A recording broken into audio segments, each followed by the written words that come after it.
Good afternoon, everybody. So for dinner today, I'm going to attempt to make a new thing. It's going to be a creamy tater tot casserole. So I got some of our mozzarella, and then a 2-pound bag of tater tots. I got some chorizo flavored turkey, and then some green onions, purple onion, cilantro, and our dairy substitute coconut milk. If you're a house that does dairy, you can use like a cream of mushroom soup or a cream of celery soup, something like that, or even just some heavy cream to make the dish creamy.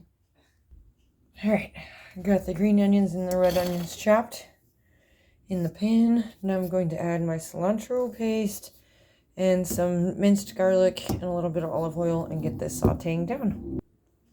All right, so I put a little bit of cilantro paste in now to cook with this stuff. I'll add the rest right before it goes in the oven so it has more of a strong, fresh taste. Got a generous heaping pile of minced garlic and some olive oil. So now we're gonna head into the kitchen and get this on the stove. Okay, so for right now, I have it on high heat. We're gonna let all of these saute down and let these onions sweat a bit. Sorry. I got out of camera view for a second there.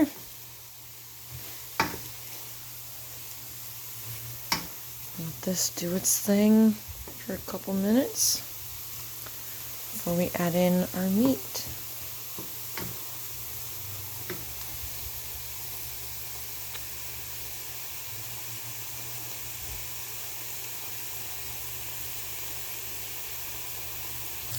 Alright, so now the onions are starting to get a little translucent and they're sweated out good, so I turn the heat down to medium. And at this point I'm going to cut open and add in our Genio's chorizo mix. You can use any meat of your choice. If you're a house that can eat cow, feel free to use a pound of ground beef. We just cannot eat beef in our household because we have a kiddo who is deathly allergic to it. So I'm going to get that added in and I'll be back. Now I got the meat mixed in here, and I am just going to continue cooking this until it all browns up nicely. And once we get this browned up nicely, we will add in the rest of our goodies and then transfer to the oven.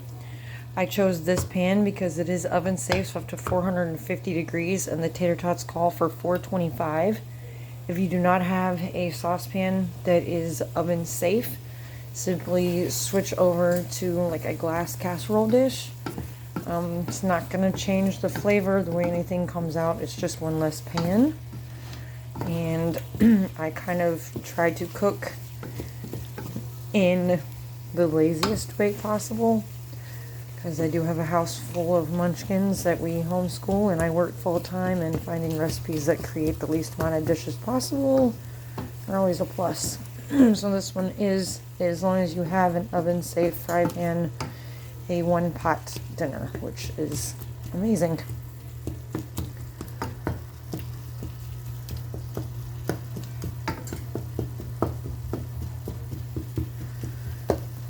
Getting everything ground up really nice because we want it to mix in with the rest of the meal really good, so I'm not going to leave any big chunks. Sometimes when I ground meat for certain recipes, I'll leave the meat in larger pieces. This one I like them kind of finely ground up, so as I'm browning it, I chop and get the pieces all good and incorporated with our onion and garlic and cilantro. Alright, keep cooking this down. Alright, we are about done with the stovetop portion of this recipe, and it's about to get easy from here on out. So I've turned the heat off because the meat is browned beautifully. That's what we're looking for. Nice brown meat. Onions have almost disappeared into the meat. They soaked up all the yummy goodness. They're nice and soft. And now is when I'm going to add in the Thai coconut milk. That's just the one that the boys prefer. It really doesn't matter. Whatever, if you have a coconut milk you prefer, or if, again, you do dairy, any heavy cream or cream of whatever soup, whether it's cream of mushroom, Cream of chicken probably would not taste good with this, but a cream of celery or a cream of mushroom would do just fine. Or just some heavy whipping cream, anything that's gonna make it thick and creamy. Don't be afraid if you're using coconut milk for the first time when you see it come out oily like that. It just separates in the can, mixes just fine once you heat it up and get it stirred in. It does exactly what you want. So I use 1 can per pound of meat, and then get that nice and incorporated. And then I'll add in our plant-based mozzarella. Again, if you have a household that can tolerate cow products, go ahead and use regular mozzarella. These are 8-ounce packs, so any of my recipes when I say 1 bag of cheese, I'm fairly certain regular cheese comes in a bigger bag. If you want it cheesy, go ahead and dump it all in there. If not, you can measure out 8 ounces, add it in. But I love cheese. If I could use real cheese, I'd probably use a whole bag of regular cheese anyways.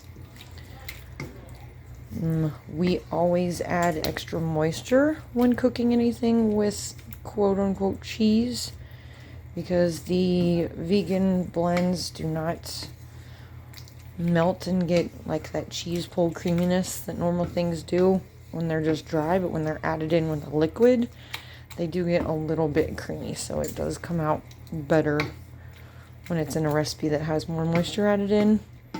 But as you can see, this pan is steaming hot and the meat cheese is not melted at all, because this is just what dairy-free cheese does.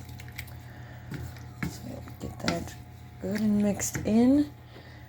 Now I am going to add some more cilantro now that we're at the end here, so that it has that nice fresh flavor in there. So get another big glob of cilantro in there.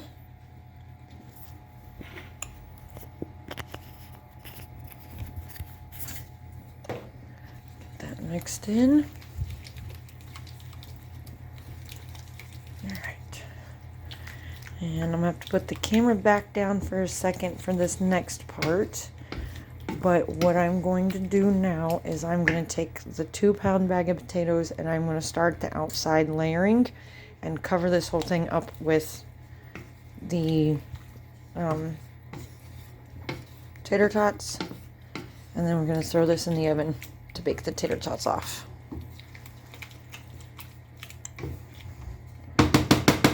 Alright. That's good. Okay, so I'm done. I'm going to clean my fingers up because you will get a little messy. But I start around the outside and I go in a big circle and then a little circle and a little circle, and then I stand the ones up in the middle, because when you try to lay them down, it just doesn't work. And it's okay if it gets a little messy. It's just going to add flavor to it. So the package says to cook for 15 minutes, but there's a lot of moisture in here, so I do expect for it to take longer. I usually check it about 25 minutes, or about 25-30 minutes, depending on your oven and altitude and how crispy you like your tater tots. It'll be good. My boys like the crunch. So I'm going to put this in. It's 6:28 right now, so about 7 o'clock we're going to take it out and we will have us some delicious tater tot casserole. And there we are in the oven. We're at 425 and we have it in the center rack, and we'll let her go till 7 o'clock. Say woo. That looks good. There we go. Good and golden up. I'm about to dish it up. Alright. Yummy. Oh man. Mom's cooking.